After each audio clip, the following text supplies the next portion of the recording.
So I'd like to call this regular meeting of the Lane County Board of Commissioners back to order for Tuesday, August 21st, 2018.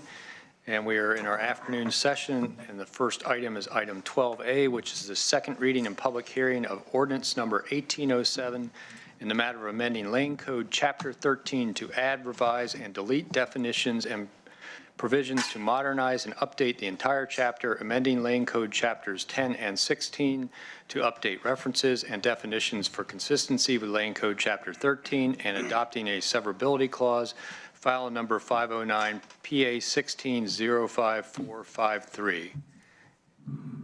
So today we're going to be holding a public hearing. The purpose of this public hearing today is to take testimony on these proposed changes to Chapter 13 and the other changes in 10 and 16 to coordinate. So this is a public hearing. Today is August 21st, 2018. The proposed Lane Code amendments are subject to the applicable criteria identified in Lane Code 12005, 12050, and 16252. The order of the proceedings for this hearing will be first a report by staff, followed by public testimony, and then any additional comments by staff. Failure to raise an issue with sufficient specificity to enable a response may preclude appeal to the Land Use Board of Appeals on that issue. Prior to the conclusion of the public hearing, any participant may request that the record be left open to provide for an opportunity to present additional written evidence or arguments regarding the application. However, the board is not obligated to leave the record open.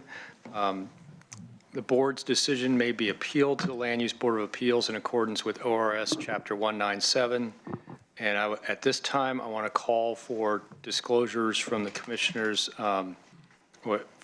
for any abstentions due to conflicts of interest or biases. Commissioner Lycan? None. Commissioner Farr? I have none. Commissioner Williams? None. And I have none. And I will also call at this time for anyone that wishes to challenge the board's qualifications to hear this matter based on any conflicts of interest or biases. Seeing none, then we will move on to the staff report, and after that, I will open the public hearing. Lindsay? Good afternoon, Chair, Commissioners. The item before you today, as you have read the title, is for updating the entire chapter of Lane Code Chapter 13 and then references to the new chapter within Lane Code Chapter 10 and Chapter 16. It's part of the Land Management Division's code modernization project. Most recently, you reviewed and approved phase 1 of that multi-year, multi-phased effort, which was the amendments to Chapter 14 of the Lane Code. So this is, in essence, phase 2 of the project. And the draft that you have before you today, a little background of how we came about rewriting an entire chapter of the code is that staff relied on 10 jurisdictional codes. We relied on our current version of Chapter 13, the Oregon Revised Statutes and Oregon Administrative Rule provisions, the Rural Comprehensive Plan, Lane Manual, and the Water Resources Working Paper for technical guidance and examples of what other jurisdictions are doing, what's working, what's not working. We talked with their staff. We also looked at their code language. We also reached out to key stakeholders within Lane County government, as well as professionals within our community prior to even starting to draft anything to figure out what's working and what's not working for our current code. Then we began drafting and checking in with these stakeholders along the way. Prior to any public meetings prior to even getting to the Planning Commission. So we tried to put a lot of work into bringing a good version of the code to the Planning Commission for their review, and then refining it from there. And that's what I believe we have done for the most part. The code generally will be more user-friendly, will be easier to navigate for both the public and for staff. We have separated the partition and subdivision submittal standards and approval criteria.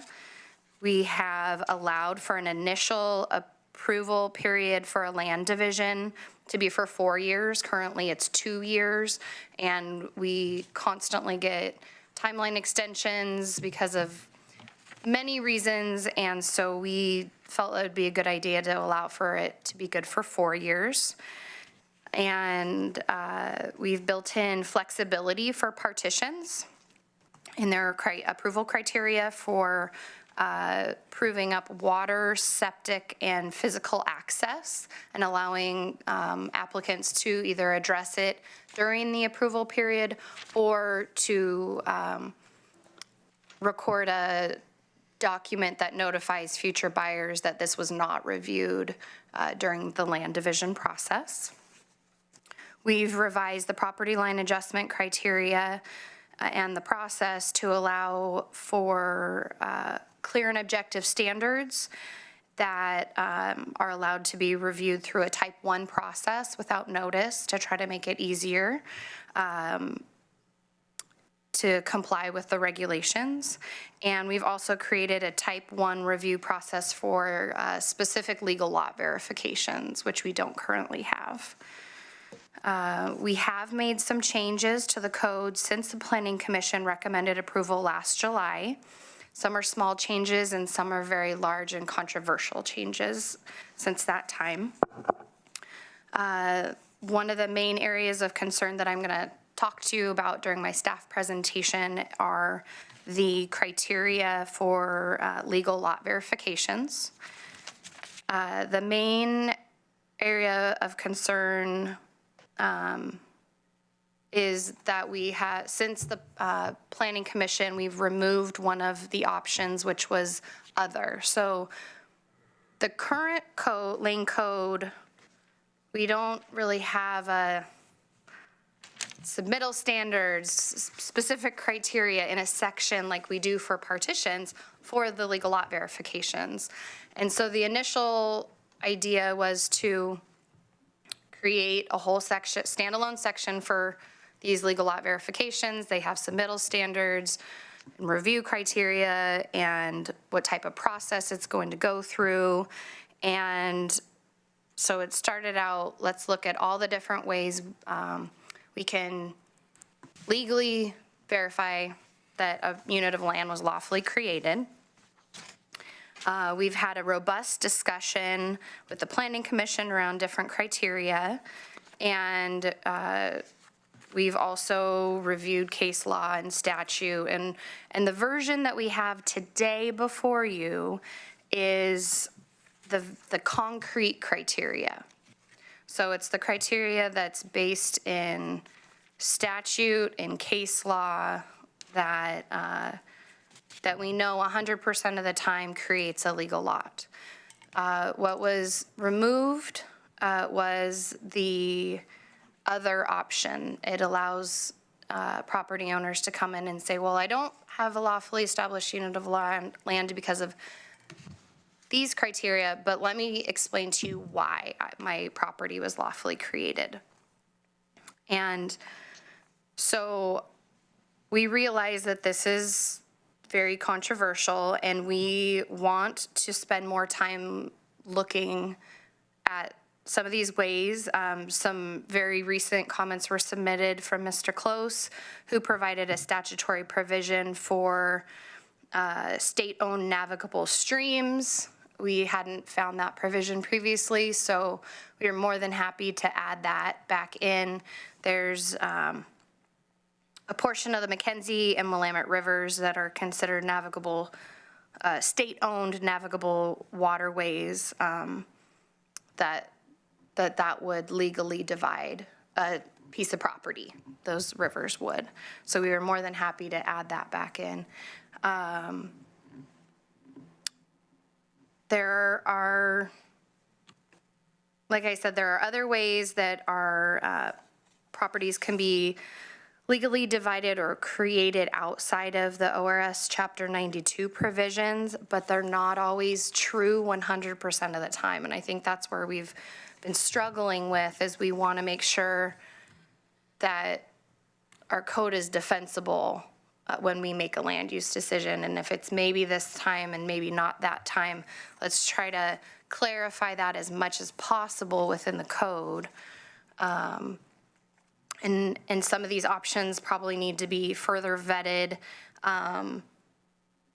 from what we've done so far. The version of that the Planning Commission approved did have an other option. And so trying to figure out, do we need to put parameters on that code provision or just leave it other?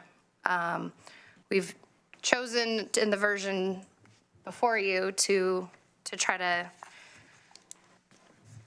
to have this conversation to figure out, what other ways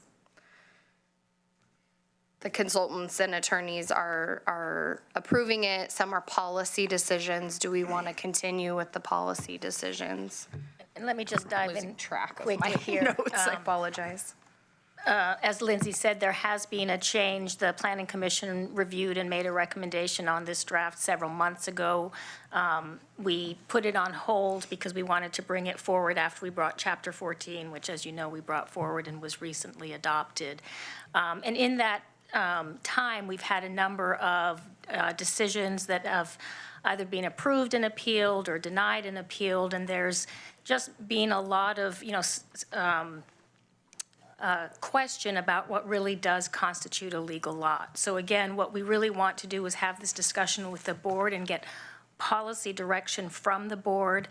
The other option leaves staff in a really challenging place where we don't really have guidelines in terms of what legal lots are. We have one staff person who spends all his time reviewing these applications. And so, again, what we are proposing here today is to really open up the conversation. You'll receive some testimony from the consultants. Lindsay's actually going to be recommending that we extend the public hearing, and I think she'll talk about this at the end of her presentation. And clearly I'm in support of that as well, so that we can have some more conversations with the consultants.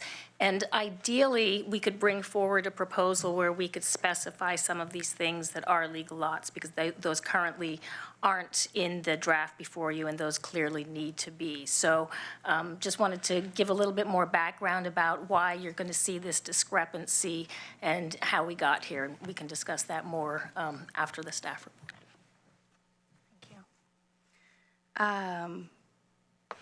So we have talked about the legal lot criteria. I wanted to bring up just a couple other items that that I wanted to address for the whole chapter. One of them is that we've heard multiple comments about that has been in the code through the Planning Commission phase is a submittal standard for the legal lot verifications all of the submittal standards require an application form, a property description card, and that lists every deed associated with that tax lot. And each deed, and then that's on our current application form. It's not codified in our code. But what's new that we're proposing for the process altogether is requiring a narrative explaining the deed history and why the property contains one or more legal lots, as well as a map depicting each deed. The code criteria as presented requires the map to be depicted by a land surveyor, and that's raised some concerns that it could be very expensive for property owners. We had talked about making the fee less if staff is spending less time having to map the deeds out or not. And so we're very open to that conversation of if we charge additional fees for maps not prepared by surveyors, or allow anyone to draw the maps, and at the very end of the process, we're gonna have to review the fees again because of the new criteria and review processes, but we're open to that change to allow anyone to prepare the maps, but there's plenty of professional people that are capable of drawing a meets and bounds description.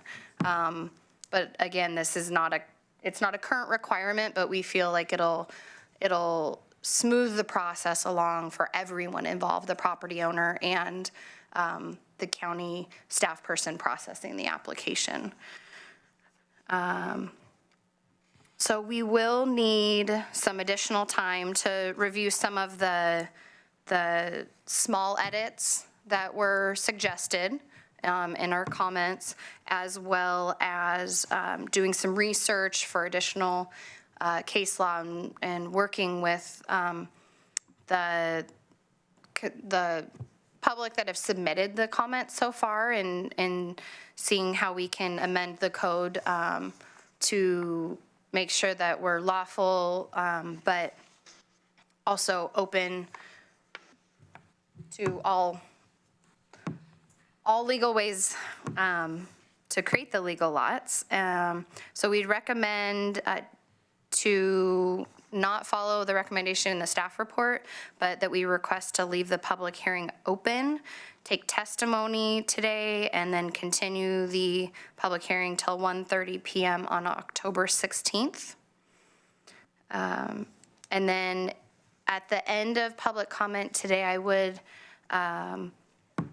like to say that, we were definitely open for any discussion or any direction, that if there's a clear direction that the board feels strongly about to bring back with a revised draft, we'd be more than happy to make those. And I'm available for any questions, I guess. I didn't go over all of the changes that I listed in the agenda cover memo, but I feel like we tried to address the biggest concern of the changes today. Thank you. Okay, if that concludes the staff report, then I am going to open the public hearing. And if I could get the list.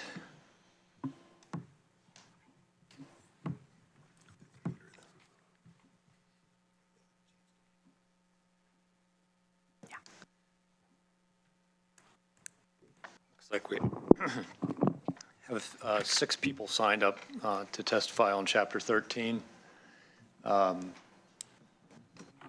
think we allowed, an hour for this item? 90 minutes. 90 minutes. So 90 minutes. So I'm not going to set a timer on folks, do the usual 3 minutes, but if you can be respectful that we have another item waiting behind us, folks. The first person up is Bill Close, followed by Jim Belknap. Commissioners, Bill Close, 375 West 4th Avenue, Suite 204 in Eugene. It's always a pleasure. You have a short letter from me, which, because I know you have had time to read that, allows me to be a little more civil in my remarks to you today. It's been my understanding from the get-go that the mandate from this board on the revisions to all of these chapters in the Lane Code has been to bring the board revisions, and the revisions are needed, but to bring the board revisions that are policy neutral. That ain't happening. This draft of the Chapter 3 represents a proposal by the staff, not the Planning Commission, but by the staff, to do a major rollback and pinching off of private property rights. Lindsay Eichner gave you a good summary from a staff perspective anyway of why the draft that's in front of you is not the draft recommended by the Planning Commission. The chunk of the code that the staff dropped out of the Planning Commission recommendation before they brought it to you, it is a codification of ways in which people can prove up on having a legal lot, which have been, the short list has been worked out over decades. For every one of those 4 items that the staff wants to cut off the list, we have multiple decisions by the hearings official saying that is a way of getting a legal lot. Some of those have gone all the way through the county board with you saying we agree with the hearings official. And some of those have gone all the way to LUBA, with LUBA saying, you're right. And yet the staff's proposing to take all of those individual items out of the code. What's up with that? It reflects a attitude, I used to say downstairs, I should say out of Delta, that is not policy neutral and reflects a desire to roll back property rights. It's really going to gum up the works. Now, the staff is not waiting for you to adopt their proposed view of legal lots before they start implementing it. They're already doing it. We just filed 4 appeals of legal lot denials. And those applications were based on decades of decisions by the county hearings official. Suddenly, we get denials. And so we file appeals to the hearings official. We've got one coming up this Thursday where the staff report out in great detail makes great weather about how this kind of a thing is not a legal lot, whereas we have many hearings officials' decisions explaining why it is a legal lot. They're not waiting to change the code. They're already applying their view of the law. 3 weeks ago, I got a decision from the hearings official approving a forest template dwelling. This is an attitude thing. Approving a forest template dwelling. The staff had denied it. It was based on decades of decisions that said it should have been approved. The staff changed the rules. Instead of having to prove that the site for the dwelling was compatible with forestry uses, staff's view was it has to be proven that this is the best site on the property. Those aren't the rules. Those are new rules. So we had to file an appeal of that to the hearings official. And staff worked real hard at the hearings official to make sure that their view of the standard prevailed. And that's a different view of the standard than has been applied for decades. So we got our forest template dwelling approval from the hearings official, of course, because we were just relying on previous hearings official decisions. But that entire process cost my client $12 grand. Now you might say, Bill, that's an awful lot of money to charge a client to get through a hearings official appeal. And the answer is, of course, our fees are reasonable, but you don't want to use too small a hammer. You don't want to use a hammer that's a little bit too small to get the job done. But that should not be happening. Your staff out of Delta should be making staff reports and making decisions at the director level that are fully consistent with previous hearings official decisions. And if they were doing that, we wouldn't have a large chunk of the problem we have out at the county right now. I think, that request is in the vein of your mandate to the staff on this code revision, which is policy neutral, please. So I went a little bit beyond Chapter 13 stuff, but it's because it's a cultural thing, not just a Chapter 13 thing. Any questions? Thank you. Bill. Jim Belknap, followed by Larry Thorpe.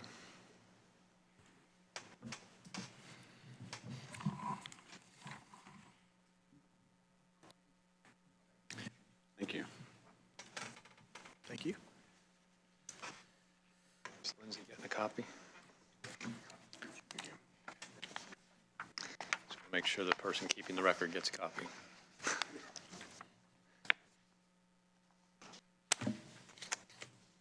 Getting old, I have to put on my cheaters here. Give me a minute, please.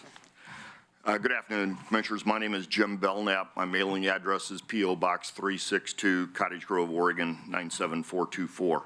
And thank you for the opportunity to speak with you today. This isn't something I do regularly. Mr. Close talked about a kind of a broader scale discussion of the changes to Chapter 13. I want to talk about 3 very specific things that are addressed in the 2-page memo that I've handed to each of you. I've also brought with me, I'm not sure how many of you have actually been through a legal lot verification process, if you've actually seen how that goes from soup to nuts. But attached to your handout is the actual application and what's involved with that. And I'd be happy to visit with you, although I recognize there are time limitations. I will say first off, there are significant changes being made to Chapter 13 of the code that are necessary. It is a voluminous project. With that, there are some things that I believe staff has received input on that have not been considered, and personally, I'm asking that you give that consideration today. I will recite by chapter and verse what the code those provisions are. 13.140, subparagraph 1A, IIBB. This is a requirement that the subject property has not changed configuration since the applicable date referenced on map 1, and map 1 is attached, and this is a map that basically sets out the different criteria for dating for recognition of a legal lot in Lane County. Depending on where the property is located, those dates are May 2nd, 1962 for the Eugene-Springfield metro area, July 30th of 1970 for the Cottage Grove urbanizable area, and March 26, 1975 for the rest of the county. So if a property is located within those specific areas, those are the dates in which it had to have been described in a deed or memorandum of contract or other conveyance to be recognized as a legal lot. In the discussion under the Type 1 provisions, if that description is changed, you're not eligible to apply for a Type 1 non-noticed legal lot verification. And this is a change, and I think it creates a burden that is really not necessary. For instance, actually in both of the examples that are in your handout, you will see if you read that official record of real property descriptions, you'll see where on both of those properties, the county had acquired right-of-way, either by condemnation or outright purchase, but the property descriptions changed by the county taking right-of-way, and I would say in both of these cases, it was certainly warranted. The roads needed improvement. But if you are a landowner and the county acquires your right-of-way and it occurs after your property was described, say March 26 of 1975, you're no longer eligible for a Type 1 application. It has to go to a Type 2 and go through director approval. And that seems to be an unfair burden to be placing on the applicant. I think we need to be looking at ways to make this simpler, for lack of a better term, more user-friendly. But the additional complexity we add to it, I just don't think makes good government, and certainly doesn't inspire confidence in government when we do this. My request is that the 13.140.1A IIBB be deleted from the code. The second thing is a reference to 13.140 subparagraph 2BI, specifically a copy of the property description card for the subject property, the parent parcel, and any adjacent properties under the same ownership at the time the property was divided. There's no requirement in state statute that we identify who the adjoining landowners were at the time the parcel was created. And I think a specific reference I'd give you would be one of the handouts there. This was a legal lot verification I processed about 2 years ago. And when this property was divided, it came out of 1400 at one time. Pieces were sold off in the 1950s and 60s, and eventually this piece was left as a remainder. We submitted the deed to show this parcel having been lawfully created, but there's really nothing to gain out of saying, oh, and by the way, when that was divided, these were the owners of the adjoining pieces. It adds a degree of complexity that I think makes this just less user-friendly. It also, this was a young family that bought a piece of property that was zoned rural residential. They went to land management, they had a discussion, yeah, it's zoned rural residential. You can build on that, no problem. They closed their deal, they went in to submit for their building permit, and they were told, oh, you're gonna need a legal lot verification on that. They went back, talked to the realtor kind of shrugged his shoulders and said, go talk to Jim Belknap. So they came to see me, that may have been the beginning of their problems. But it was clearly a legal lot. There was no question. I pulled the tax description card off of the tax assessor's website. There was no question. This property was created, let me get to my date, in 1972, sorry. That was relatively simple. There were 13 deeds that actually had to be researched, reviewed, attached to the application. The map included the application form. The filing fee was $1,630 on this. I think my fee was about $750 to do that project. But this is how a legal lot verification works. Whether it was right or wrong that they had to get the legal lot verification is another issue. You can't get a permit to build a doghouse in Lane County unless that property is recognized as having been lawfully created. That's just the way the business is done here. So let's find a way to make this simpler. Had this young couple gone in, submitted their application under the current proposal, they would have had to have identified who the adjoining landowners were back in 1972 when this parcel was created. I think that makes it more complex. And in doing that, I think we also just leave fertile ground for appeals. And there's no argument that we are seeing a substantial number of appeals of land use actions in the county right now. I don't think we need to throw the door open to make that easier. I think that provision should be deleted. The final thing, and this is one that I probably have my greatest heartburn with, is 13140-2BII. An illustration of each deed's, and I'm taking this straight out of the code, description prepared by and registered professional land surveyor. I believe they're saying description prepared by a registered land surveyor. If multiple deeds utilize the same description, those may be consolidated to one illustration. That doesn't sound like much. Gosh, let's just have a surveyor draw what this parcel is, or this parcel is based on that deed. I visited very briefly with the surveyor that I do a great deal of work with in Cottage Grove, and I said, hey, what's that gonna cost? He said, I can't really even turn on my computer and my plotter for much under $300. Said, if it's a relatively simple description, probably $300 to $400. Said, if it's complex, you've got a meets and bounds description that crawls over many acres, many turns, many bearing points and distances. You could easily chew up $2,000 to $3,000 plotting that and drawing it out. And you could take that times every one of these deeds if there are changes that are actually being reflected in that legal description. If the description doesn't change, you don't have to get a new surveyor's illustration. If it changes, you have to get that surveyor's illustration. And I think that that's unnecessary. When I first started doing this, I believe a legal lot verification was $75. That fee has moved up substantially, where today the typical minimum fee is around $1,600. It's based on a base fee plus $100 for every deed that has to be reviewed. This is a case, and this is the one where I think this just sort of grates on me the most. This was an 81-year-old lady whose husband was dying. She inherited this property from her father. She wasn't selling it because she didn't like it. She was selling it because she needed money. There were already 2 dwellings on the property. Her daughter lived in one, her granddaughter lived in the other. She wanted to sell this 23-acre parcel.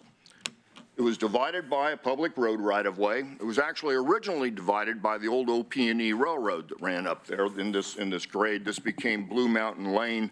Now it's referred to as Broombaugh Lane. But this piece qualified as a legal lot, A, because of the division by public road right-of-way, which Mr. Close just talked about, we're seeing challenged. It would have also qualified as a legal lot by the separation of an intervening ownership. The one that was private property owned by the OP&E Railroad, that created this as a legal lot. There are 11 deeds that were referenced in the identification of this property prior to it being assigned a tax lot. There are 7 deeds that are discussed in the tax description card. In researching this legal lot verification, we had to go back and actually look at the 11 prior to that, dating back to, I believe, 1912.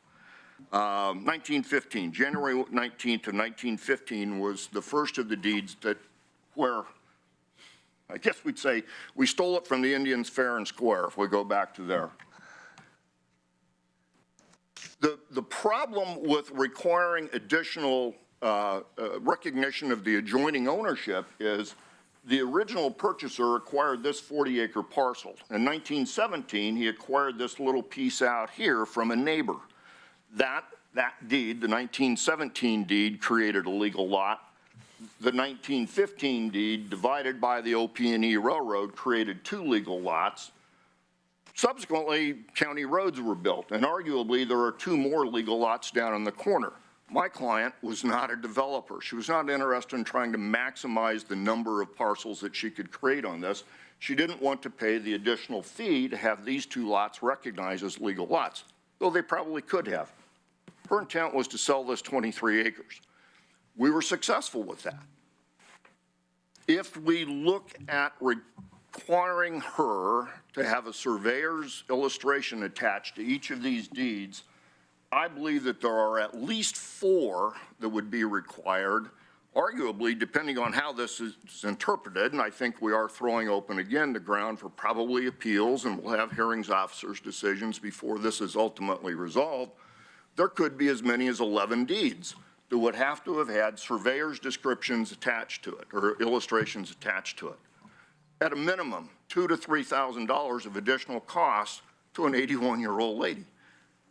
I don't represent a lot of the major landowners, the major developers. These tend to be my clients. These folks were referred to me by an attorney that was helping them settle their estate. I think we need to delete that requirement to require surveyor's illustrations to be attached to these deeds. Very commonly, and what I do is I'll take the tax assessor's map, the inch to 400 assessor's plat map, and I'll outline the area that is in that description, and I'll attach a copy of that to the deed. It's relatively simple, but it completes the process. That actually goes beyond the county current code provisions, but I think it's adequate, but certainly I think we need to cut that part out. I think there are really 3 things that need to be shown to meet the criteria for a lawfully created unit of land. We need to show the deed or conveyance showing the original parent parcel at the time of the assignment of the tax lot. That's the first deed that says, here's where it came from. We need to show the deed or conveyance, memorandum of contract, et cetera, that shows how the parcel in question may have been cut out of that. How was it created? How was this piece carved out of this 40-acre parcel? And we currently are doing that. And finally, we need to show the vesting deed. Who owns it now? What is the description of the property that they own today? And does that conform to when this parcel was created? Those 3 deeds are adequate to meet the criteria as to whether a piece of land has been lawfully created. And as I say, again, currently, I've also attached in your packet there a copy of the actual application that has to be submitted with the application for legal lot verification. And it recites the 3 things that are necessary, and among that is the tax assessor's map, and that's what we do. It's the process we use now. It works. I don't really think we need to change it. So thank you for your time. Thanks for your patience. If you have any questions, I'm more than happy to answer them. Thanks, Jim. And I know I said I was not going to start using a timer, but Jim was pushing me. I ruined it for everybody after me. Yeah. Thank you. So Larry, Thorpe, and the rest of you, can we kind of pay a little bit more attention to being concise?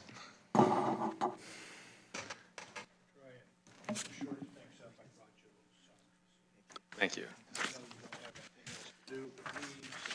Oh, yeah. That's what I live for, spending my evenings reading records. For the record, my name is Laurie Thorpe. I live at 36910 Edge Hill Road in Springfield. I'm also a current member of the Planning Commission and have been on the Planning Commission for almost 6 years. I'm here today speaking simply, I'm not speaking on behalf of the Planning Commission. I'm not authorized to do so. I may or may not reflect the views of other planning commissioners, but these are certainly my views about Chapter 13's provisions. I gave you the summary because I wasn't quite sure that whether we'd be limited to 3 minutes or not. I'll still try and keep it very brief. When you ask on the sign-up sheet whether I was for or against, I put F/A because it's a little hard for me to take an absolute position, either all for or all against. I think the staff has done a wonderful job in reorganizing Chapter 13 and Chapter 14 and the changes in Chapter 16. They've made them much more user-friendly.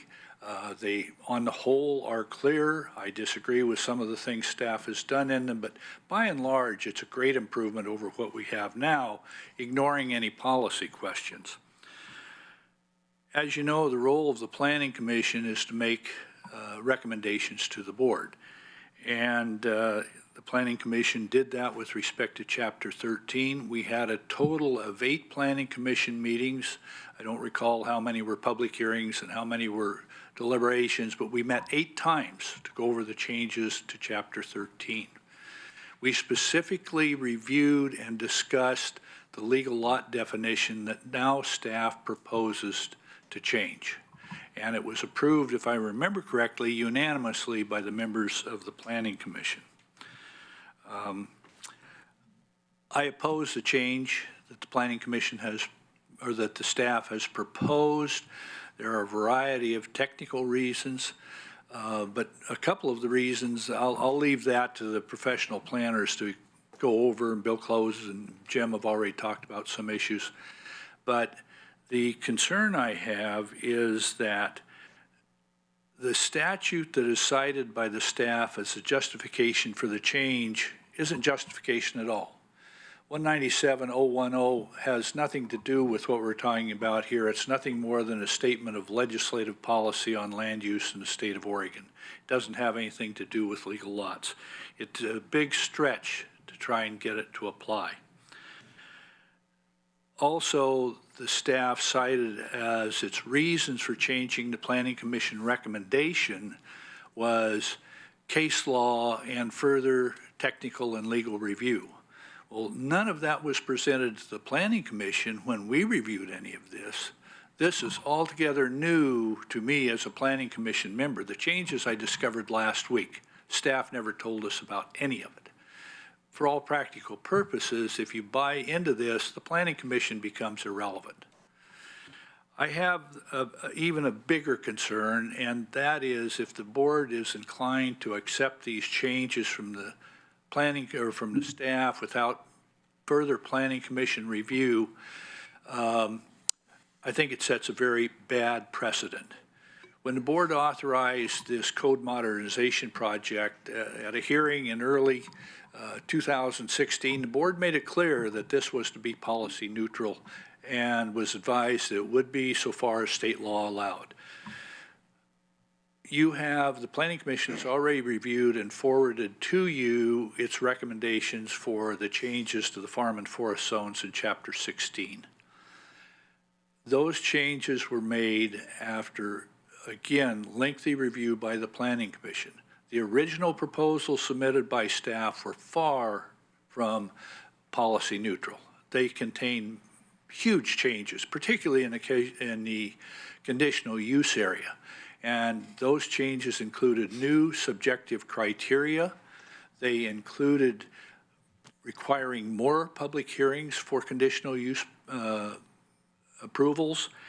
And after much effort, the Planning Commission was able to get the change back to what the current criteria are for conditional use approvals. If the changes that the staff had proposed originally were implemented, there would be a flood of new litigation and appeals because of the subjective nature of what was proposed. What I'm concerned about is that if The board accepts these kinds of changes written by the staff after the Planning Commission has already done its work. We may have just wasted a whole lot of time working on Chapter 16. I would really urge you to take a serious look at the process so that the staff is actually taking guidance and direction from the Planning Commission and the board and not running itself as however it wishes and promoting its own views, because frankly, that's what I see is happening. And to me, as a planning commissioner, I'm beginning to wonder if I'm just wasting my time. Maybe I should be doing something else, because it's really frustrating to do all this work and then all of a sudden you get a whole new change presented to you for the first time and the Planning Commission has never seen it. So if you have any questions, I'd be happy to try and answer them. Thanks, Larry.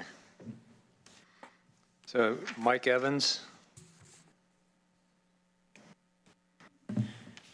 followed by Don Nickel.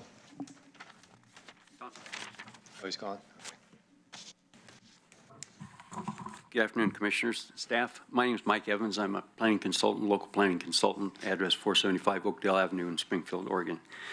And I'll be brief. I had submitted a letter dated August 6th that's in your package. I'm not going to go over that, but most of it's been discussed already by Bill Close, Jim Belknap, and that. And then also the staff saying that they want to have you move this thing forward, re-examine some of the issues that have been brought up before. I've met with staff recently on the Planning Commission's recommendation. They seem to be receptive to at least looking at some of the issues that I mentioned to them, and other people I know have done the same thing. So I think it'd be a real benefit to however you go about it, but to have them develop what they think they can do to correct some of the problems that we on the outside see. And then we be given a chance, a new draft or whatever with your approval or review or without it or however, and then give us another opportunity to make comments on it. You know, sometimes it'll be cured. Maybe we have some little change we might recommend, that sort of thing. Relative to the legal lot issue, which is the biggest issue, there are other, I think, relatively important issues, but the legal lot issue is a huge issue, and it would have a huge impact on people's property rights, as Bill had mentioned. And I think part of the problem is that legal lots are kind of an anomaly. They're not a partition. They're not a land division. They aren't a lot of land use decisions that have good, clear, and objective criteria, and I think that's what staff is looking for. Understandably, it makes life easier, but what there are very few staff people there anymore that have done any significant amount of legal lot verifications. The complications, as Bill said, the way we deal with it now has evolved over decades, and the complications are tremendous. And I guess if you don't believe me after what Jim was trying to explain to you, you kind of understand the intricacies of a lot of that process. So I think it's important to recognize that, you know, the statutes provide a right for a person to make an argument that they have a legal lot and their standards that apply. And the most difficult ones are parcels that were created prior to land use regulations. That means you have to go back, find deeds, do deed research. You have to go clear back in the 1850s. DLCs is very, very complicated. There is no way to come up with clear and objective standards for those. You take what the statute gives you, that has to be placed in the code, which is not at this point with what you've got right now. But then also allow other standards or conditions that could apply. If you don't want to list those other standards and conditions, that's not critical in my mind. It would be helpful. If it's argumentative, if it's something that's going to draw an appeal, then I think you have to look carefully. Do we want to put that in the code, or is that just going to be a policy that's included in the handout that's used right now today, or was used, for what it takes to determine legal lot? So with that, I would urge you to perhaps give staff a chance to absorb some of this stuff and come up with a new draft on some of the issues and allow us to discuss it prior to meeting with you again, to go back and forth with ideas. I think it's helpful. It has been in the past.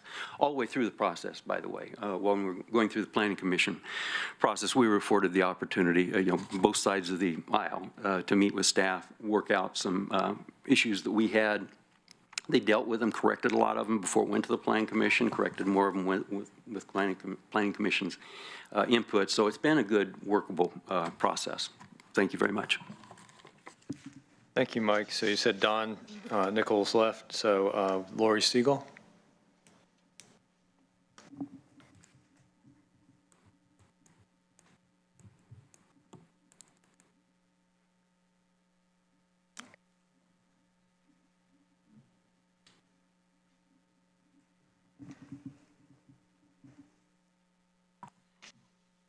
Commissioners, I'm here to speak on behalf of Land Watch at P.O. Box 5347 in Eugene.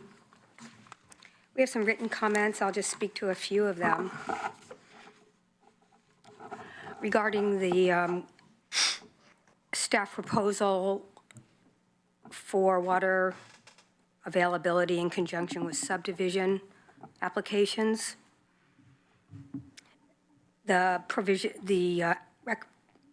proposal is that an aquifer study be discretionary determination by the planning director, and we disagree with that recommendation. We feel that for water quantity limited areas of the county, of which there are large areas of the county that fall within that classification, that for divisions of land that are considered subdivisions, that an aquifer study should be required. It shouldn't be a discretionary option. There's also a proposal that reads as follows in 13100. Unless a contrary intent is clearly depicted or stated, all underlying legal lots are vacated or eliminated once the plat is recorded. The insinuation here is that there could be a statement of intent somewhere that would override that provision of law that requires from 92017 that those underlying lines be vacated in conjunction with subdivision and partition applications. As made pretty clear in Red Cove v. Polk County, we have that summarized here in our comments. Staff is recommending this thing called a minor shift. One of the provisions that they're not requiring is that a minor shift not have the effect of separating out a temporary dwelling from the main dwelling. Staff does recognize that problem for property line adjustments and has made that recommendation. A property line adjustment can't have that effect. That's required by law, state law. We request that a minor shift also have the same provision because it has this potentially the same effect. Regarding these lots, these so-called legal lots that everybody's concerned about today, they're not the type that you see.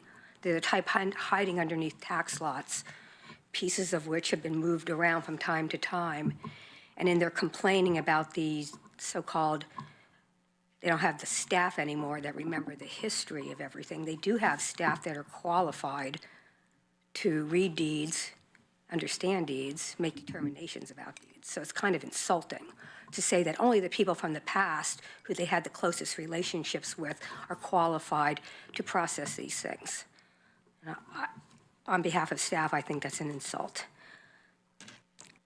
Mr. Thorpe is very concerned about this idea that staff would take a recommendation from the Planning Commission. It would change between the time the Planning Commission made that recommendation and the time it came before you. However, this just happened in the Vineyards at Gimple Hill case that's coming before you this afternoon in deliberations, where the applicant significantly changed their application in between the time the Planning Commission reviewed and made a recommendation and the time it was presented to you, the board. So it seems kind of hypocritical. Maybe the concern is more about getting what you want rather than the process. It's not clear to me, but that is very hypocritical. Neighbors were very concerned about the significant change, and neighbors, in fact, thought it should go back to the Planning Commission. Thank you for your time. Thank you. Is there anyone else that would like to testify on the public hearing for Lane Code Chapter 13, Ordinance 1807? The staff's recommendation at this point was to continue the hearing, and I will let staff have an opportunity to give us some input on the testimony that was provided.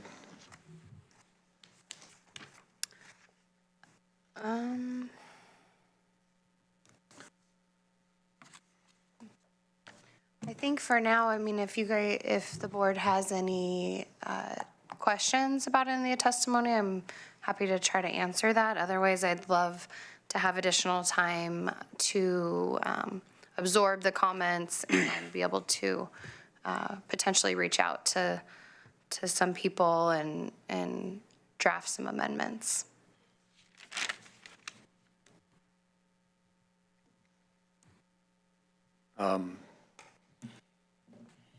Yeah, I do feel like, I agree with your recommendation to continue the hearing because I do think there needs to be some changes made and there needs to be another opportunity for public testimony based on any draft changes coming out of this, out of the comments that you've received to date and any direction from the board here.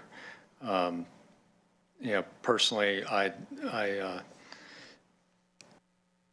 am a little concerned about the removal of some of the portions of the legal lot verification process, or at least not offering that there are other ways to verify a legal lot other than those prescribed, particularly knowing that two of the ways that were left off the other have statutory law behind them, and that being the foreclosure and the navigable water issue.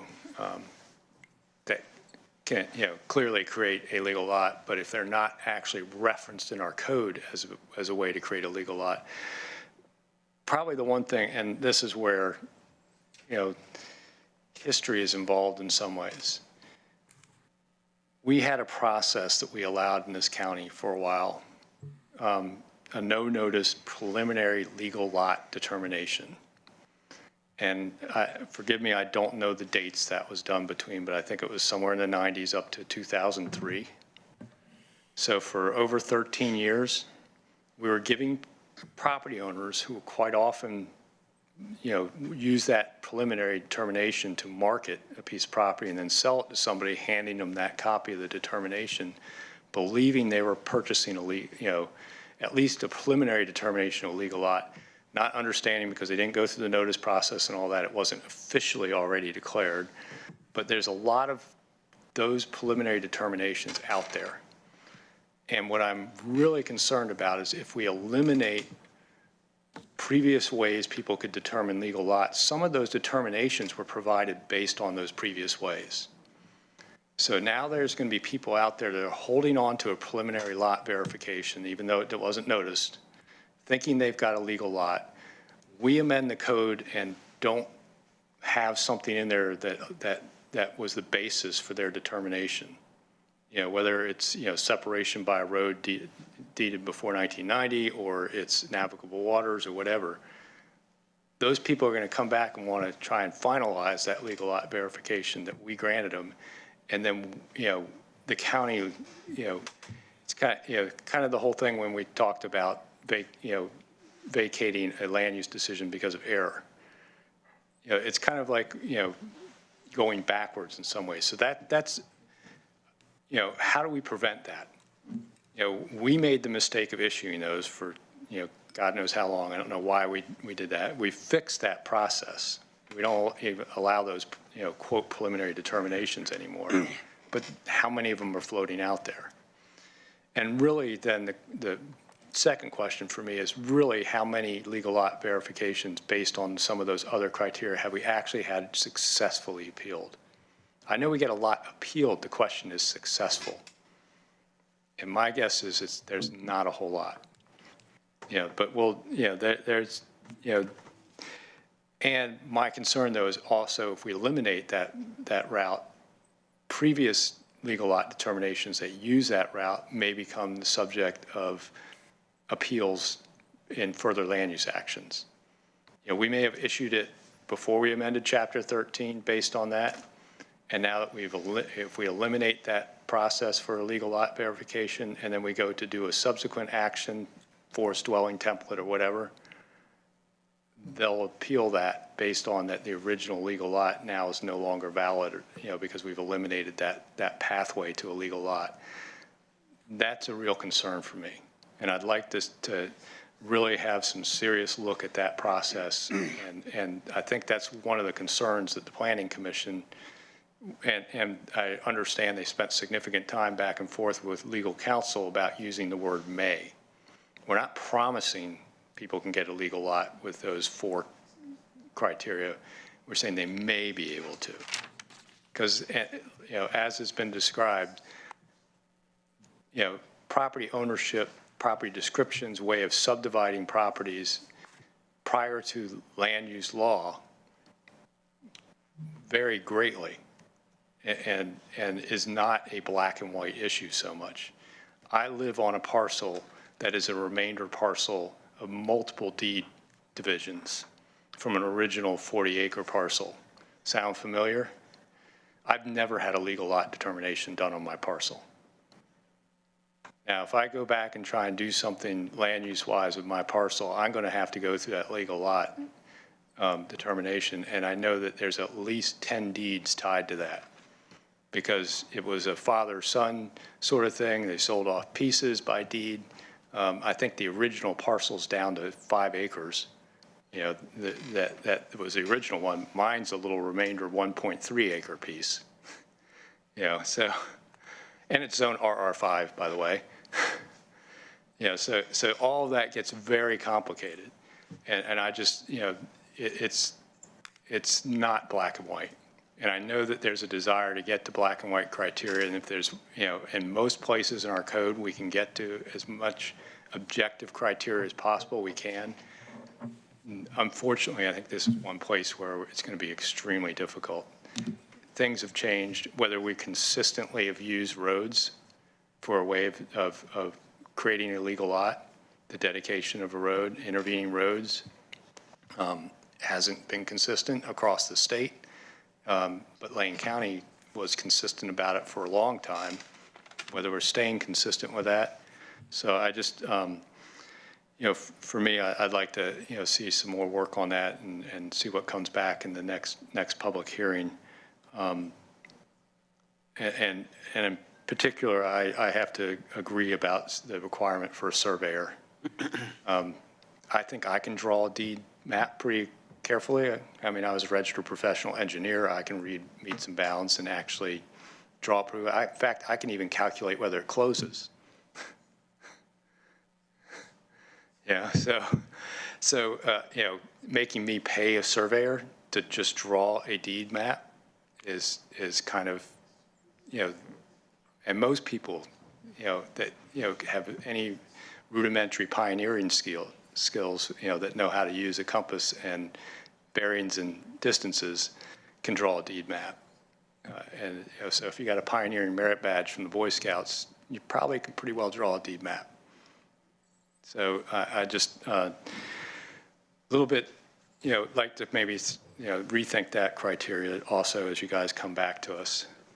I will relinquish my time at Mike to turn it over to other board members that might want to provide some direction for the next public hearing or for some possible staff review for the next public hearing. Commissioner Farr. Thank you, and thanks for the testimony, everybody, this morning, this afternoon. You know, something Mr. Evans said struck me, and he said, it's been a good workable process. I'd like to hang on that this has been a good workable process, and it is complicated.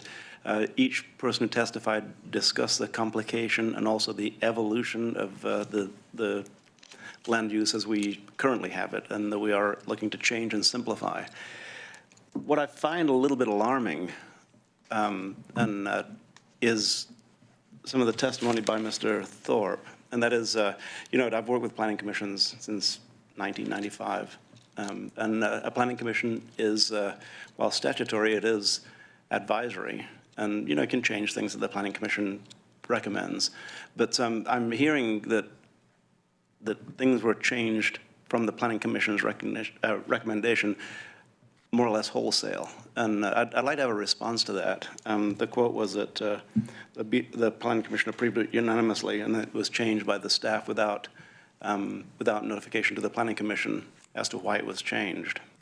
So I'd just like to understand a little bit more about that, because clearly you had a reason to do that. And I'd like to know what the reasons are, that you would change the Planning Commission's recommendation regarding legal lot. And I'm not going to go into the details that somebody with the experience, the real-time, current-day experience that Commissioner Bozovich has with his own personal property. But I'd like to understand the relationship between staff and the Planning Commission. What occurred that made you essentially set aside the work of the Planning Commission and say, nope, we're going to do it this way instead. And understanding that that does happen all the time. It happens with budget committees, it happens with planning commissions, it happens with the, in the city of Eugene with the Citizen Advisory Commission when we had that back in the olden days. So, you know, we do expect changes, but I'd like to understand why such a lengthy body of work was evidently changed. I can respond to that, and certainly we value very much the work of the Planning Commission and the time that they spent on this. I would not say that we have made a wholesale change. Again, the issue that we were seeing in the time between the Planning Commission and coming to the board was that we were dealing with a lot of these legal lot issues. And Commissioner Bozovich, actually, many of the legal lot appeals have been successful. So we actually have had in the last several months a number of our decisions approving legal lots overturned. With regards to the issue of petition roads, we went back and reviewed the case of, it was Lovinger versus Lane County that talked about whether or not petition roads create legal lots. And actually, even though our hearings official was making decisions as if they do in Lovinger, it very clearly states that it has to be a fee title road to create a legal lot, and that petition roads don't create legal lots. And so we wanted to prevent the situation that we found ourselves in with regards to Redco when we weren't applying the Redco decision, and we should have been for a number of years. So, you know, one of the options for us here, and I think we've heard some pretty clear direction from the board and certainly a lot of testimony. We can go back and we can work with the consultants. We could even go back and work with the Planning Commission. We could come back to the board in October with the version that we had before the Planning Commission originally, and continue to try and work these legal lot issues out one by one. And that's kind of what we have been doing, and we continue to do that moving forward. But again, the reason that we made the change was really to try and be responsive to the issues that we were seeing day to day and the legal challenges that we were responding to. So we did make that change. Again, the entire remainder of Chapter 13, all of the work that the Planning Commission did, we brought before you in the same way. And again, we were very clear about the fact that in this one area, we were making that change and tried to be very open and give you background about why we were doing that. Thank you for that response. Very thorough, very well done. Then I'd like to go back to what I'm hanging my hat on, and that is it's been a good workable process that is in continuation at this point in time. And I would expect you to work with the folks providing testimony today, as well as with the Planning Commission, to bring the next recommendation forward. I'm excited about you finishing this. So, thank you. Commissioner Lycan. Thank you, Mr. Chair. So if you could provide some sort of dates of what the expectation is. First of all, I want to say the comment this morning at agenda setting, I appreciate the fact that you want to continue the public hearing. I think that's important. Written record is one thing, but continuing a public hearing to me sends a pretty loud message that we want to make sure we get this right. And I'm not an engineer, but I have gone to the bank and signed my life away on a development. I got to tell you, it's sometimes scarier than hell, but that's beside the point. And the other issue, and this is something that Mr. Close brought up, and navigable waterways are tricky. And I know that because I've experienced a cease and desist order before, and on a huge mistake, not by us, made by the government on that one, and suggesting a navigable waterway when it was nothing more than something created when I-5 was built. I got to tell you, and so those are tricky. So I'm glad he actually in his written comments actually pointed that out. They're tricky, but yet at the same time, they can really cause a lot of stress that's not needed, and can hold up a development for anywhere from, at this one, our development down in Sutherland, 6 months, and it didn't need to be held up at all. And time is money. And that's kind of how, you know, I'm going to be viewing this. I appreciate Chair Bozovich's comments. I think what I want to do is probably refrain from giving, you know, going into specifics. I'd like to give the public hearing another shot. I want to hear more of what's coming from that. I think you got quite a bit of information from the public hearing today and direction from the board, but I think the additional public hearing is going to be very, very useful, and maybe will help clarify some of the issues, especially coming from the development community as well as Land Watch and others who have testified here today. And then one last thing I'd like to make a comment on is, what in God's name is Larry Thorpe wearing a yellow shirt for? I mean, can we please make sure that this is noted? He's wearing a yellow shirt. Okay. Beaver believer back there, and so I just had to make the point of it that he is wearing a yellow shirt today. So that's what I have. So if you could provide the dates, so when I make the motion of when the next October 16th, 1:30 p.m. time certain. Oh, you already have it. All right, there it is. That was in the earlier staff presentation. I missed it. Yep. Okay. 16th, 1:30. All right. So you want to I'm ready. move the second reading and Yeah. setting a third reading continued public hearing? That's what I'll do. So, Mr. Chair, I'd like to move the second reading, set the third reading, and continue public hearing for ordinance number 1807, setting it for October 16th, 1:30 p.m. Second. So it's been moved and seconded to approve the second reading and setting the third reading and continued public hearing for ordinance number 1807 for October 16th, 1:30 p.m. Any discussion to the motion? Seeing and hearing none, I'll call for the vote. All those in favor, please say aye. Aye. Any opposed? Motion passes 4-0 with Commissioner Sorensen excused today. And then that will move us on to item 12B, which is the third reading and deliberations on ordinance number 1360 in the matter of amending the rural comprehensive plan to redesignate land from forest land to non-resource land and rezone that land from impacted forest land to rural residential lands zone for 131.55 acre property, along with a site review suffix and adopting savings and severability clauses, file number 509 PA 1505722. And we have Deanna Wright, and let me pull up the rest of my script here. Oh, I'm getting a written copy. Thank you. So the purpose of the deliberations today, the Board of Commissioners is the approval authority for these proceedings. Materials related to this proceeding are available on the board's agenda webpage and include the supplemental staff report, additional testimony, ordinance and findings. The hearing and record are closed as of July 3rd, 2018. Therefore, the purpose of this proceeding is the board's final deliberations on the matter. Because the hearing and record are closed, no public comment or written testimony from any party or person can be placed in front of board members at this time. Previously, the board members held a hearing on this matter on June 5th, 2018. And I will now call for disclosures of ex parte contacts or abstentions due to conflicts of interest, ex parte contacts, or biases from board members. Commissioner Lyken. None. Commissioner Farr. None. Commissioner Williams. None. And I have none. And I will ask if there's anyone that wants to challenge that the commissioners have any bias or conflicts of interest. Seeing none, we'll move on to the staff report.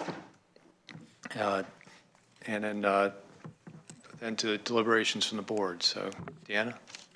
Thank you, Chair and Board of Commissioners. I am Deanna Wright, the staff planner who has processed this application. The applicant is requesting a minor plan amendment and zone change to rural residential before you today. On June 5th, the board held a hearing and voted to keep the record open in order to allow additional testimony to be submitted by any party and to deliberate today. Additional testimony is included in the staff report under attachments 6 through 8 of your packet. The supplemental staff memo addresses several issues raised during the open record period. I will summarize some of those issues. As for the character of the request, based off the testimony received at the Planning Commission level, the applicant amended their request from 14 residential lots to 2 new residential lots, along with the applicant's proposed covenants, which are the open space covenant, the restrictive covenant, and the vineyard covenant. All those are attachments as well. Additionally, staff is recommending a site review suffix to the plan amendment ordinance. The site review suffix indicates additional conditions are attached to the plan amendment and zone change regarding the future development of the property limited to 2 new residential lots. The applicant is not opposed to the site review suffix. During the open record time period, the applicants and opponents' attorneys tried to craft a covenant implementing limitations. The applicant, in their final rebuttal, stated that some of the opponents shifted course and instead of a covenant, desired a conservation easement on the property. Lane County Legal Counsel agreed that conditions should be attached to uphold the applicant's proposed development limitations, implemented in the form of the proposed covenants, along with the site review suffix cited in the ordinance. As for Measure 49 arguments, the previous property owners obtained approval for a Measure 49 state waiver. The subject property at 131 acres is a remnant lot of the Measure 49 authorization. Although the applicant does not seek approval under Measure 49, opponents argue that the Measure 49 is applicable to the current application. For example, opponents assert that the applicant is circumventing the Measure 49 by proposing new development beyond the 9 home sites approved by the Measure 49 waiver. The applicant points to the fact that nothing in the Measure 49 law or the Measure 49 waiver prevents a landowner from developing a remnant lot. Staff did reach out to Oregon's DLCD Measure 49 ombudsman to inquire whether they believe the Measure 49 precludes additional development on a remnant lot, and DLCD staff responded in a phone call stating that they don't know why Measure 49 would affect a non-resource plan amendment on a remnant lot, nor did they find a Measure 49 rule that would affect the request. So to clarify, the applicant's not requesting a Measure 49 waiver on the property. They're requesting to rezone the property to rural residential under current land use law. Lane County Council has reviewed the Measure 49 issues and generally agrees with DLCD and the applicant. In conclusion, the planning director is recommending the board approve the application and enact ordinance 1360. I'm available to answer questions should they arise during your deliberations. Thank you. So questions for staff? I appreciate addressing the Measure 49 claim issue up front in staff report, because that was one of my major questions coming out of that, because we have had other issues with sale of Measure 49 parcels, whether they had the development, the Measure 49 claim development rights sold with them or not, was a big issue. So I wanted to make sure we were clear on that Measure 49 issue, because that's the starter. If that was clear that there was no further development opportunity because of a previous Measure 49 claim, we wouldn't, we wouldn't pass go, we wouldn't collect $200, we'd be stuck at that point. So I appreciate that being clarified. I want to clarify another issue, which is the changes to the proposal post-Planning Commission review. My understanding is that if the changes are for less intense development, where we go from, more lots to less, that does not require going back to Planning Commission. That if what would require going back to Planning Commission? Is it, why is it not going back? That's been some of the questions that have come up from the public. Some of my understanding is that it has to deal with, that there was actually a reduction in number of lots, reduction in the actual development proposal.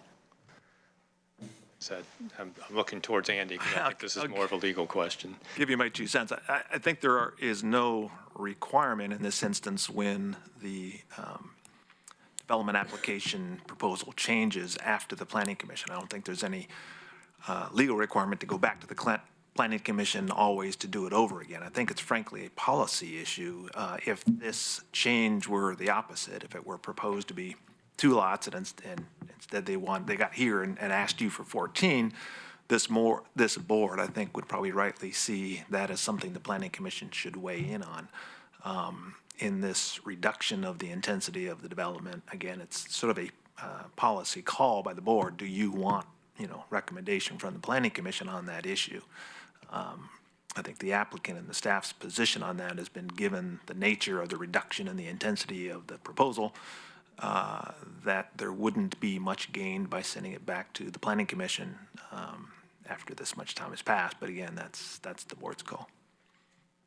And I'll just put my 2 cents worth in, and that is the application before the Planning Commission. The response by the applicant was based on the feedback that they heard, both from the Planning Commission, who I believe had recommended denial of the application as it was originally proposed.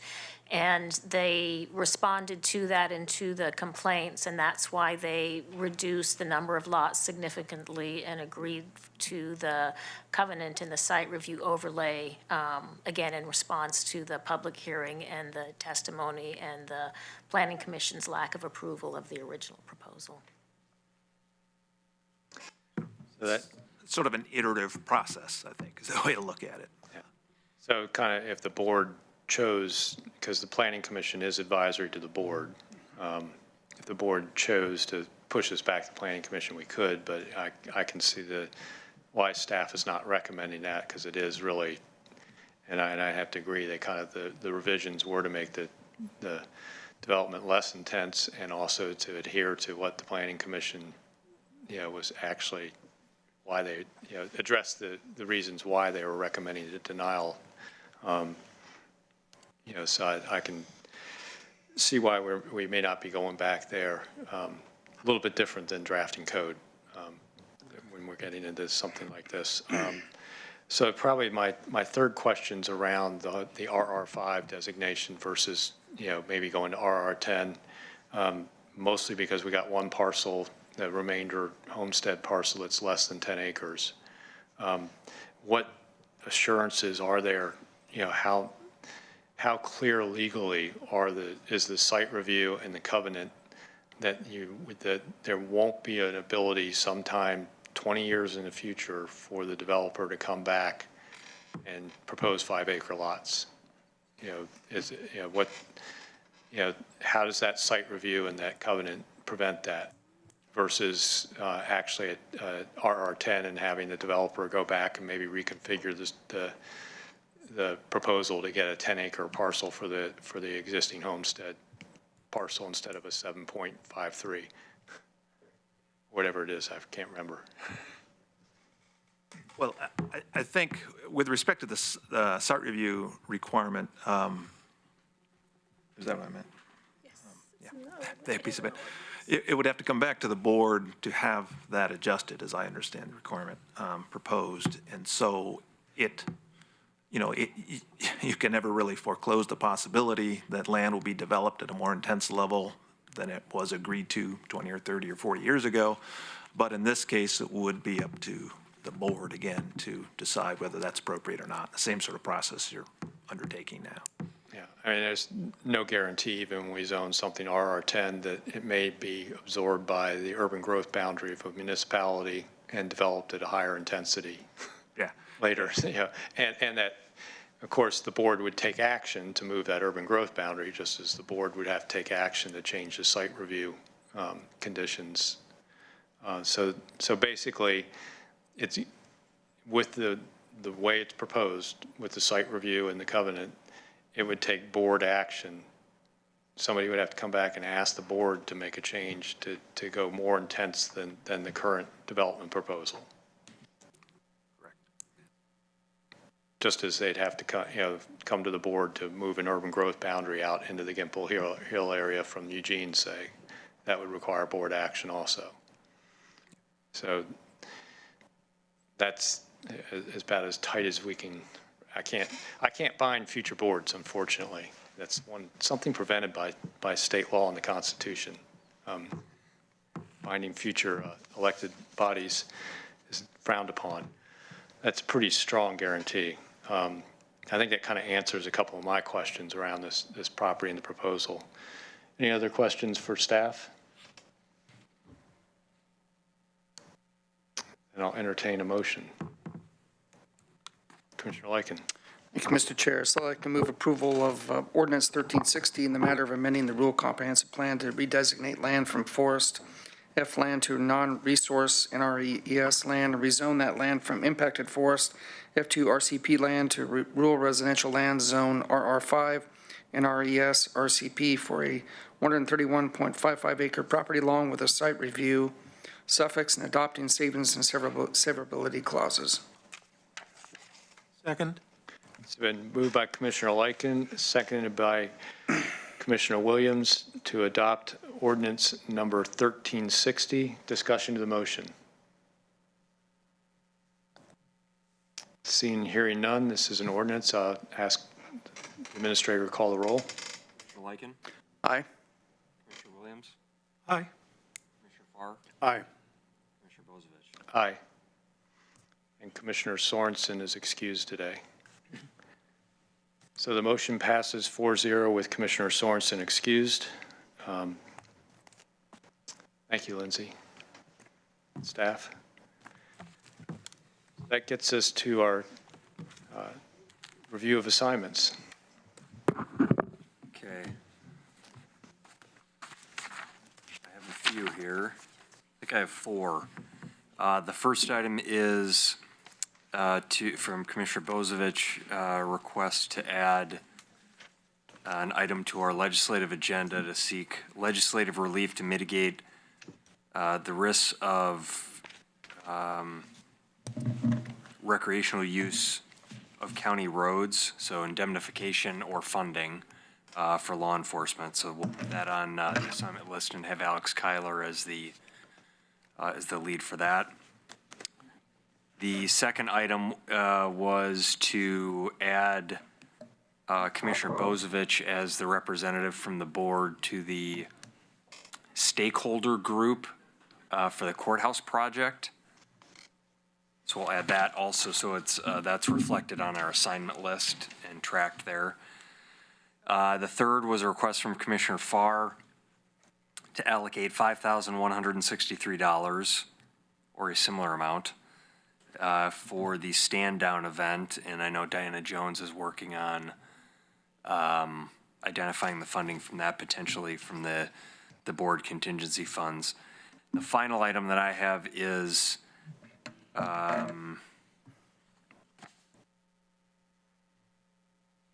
to add the potential future uses of the post office as a United Front item. So we'll have Alex Kyler as the lead on that one as well. So thanks for keeping Alex busy. Yeah. Like he doesn't have enough to do. Exactly, yeah. Great. So any other assignments that got missed in that? Is there any other business for the board? If not, we are adjourned.